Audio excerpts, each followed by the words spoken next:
Tohle je druhý part toho videa, který právě skončil, protože to jsem ho omylem se vyplo, protože se to všechno podělalo. Dělal jsem úplně někam jinam, kam jsem nechtěl volit. A kurva. 2 hodiny na to, abychom nešli domů, protože je teprve 12:09 a máme být doma ve 2. Jo, ve 2.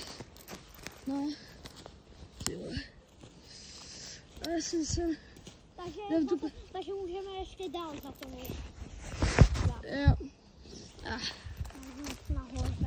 Takže můžeme ještě dál, než jenom hnedka. Říkala máma, že tam úplně někde nahoře, tak jsou ty vlci nebo co? Jo, ale máme nože. No ale to neznamená, že se dokážeme před nima jako obránit ty DG.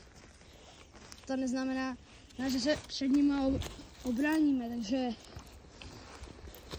Ale možná... Taky jsou ty vlci někdy... Kde... Cože? Možná, že ty vlci jsou někde víc tam. Ale i tak. Rád bych potekal. Nějakýho vlka. Hele, viděli v dálce nějakýho vlka, tak vám ho natočíme. Ale netuším, jestli po nás bude, jestli se nás všimne, jsme v píči. Takže možná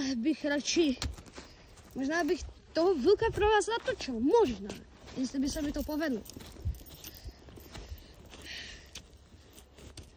No ale,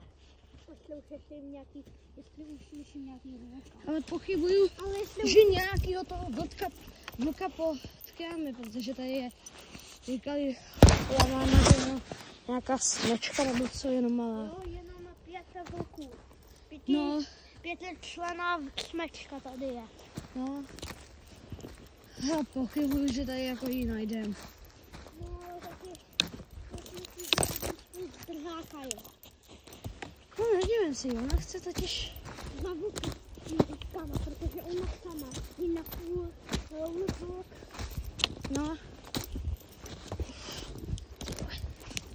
Ty vole, další cestička. Jo, počkej na to. A mrznou mi prsty.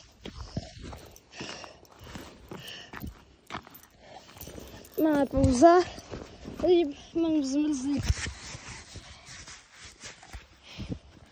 Ty vole. Tak, dobrý. Můžeme jít dál, jestli chceš. Počkej. Já se podívám.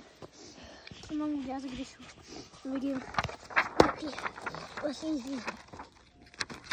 Ale... Protože prostě tu knížku jsem vůbec bral.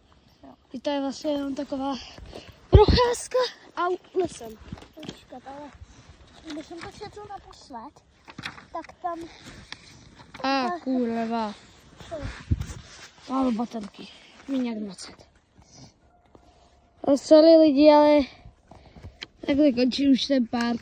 Bohužel nějak se mi vybije mobil za chvilku a pak kdybychom se náhodou ztratili, tak bychom netušili, kudy máme jít. Takže čau lidi a uvidíme se zase někdy. Tak čau.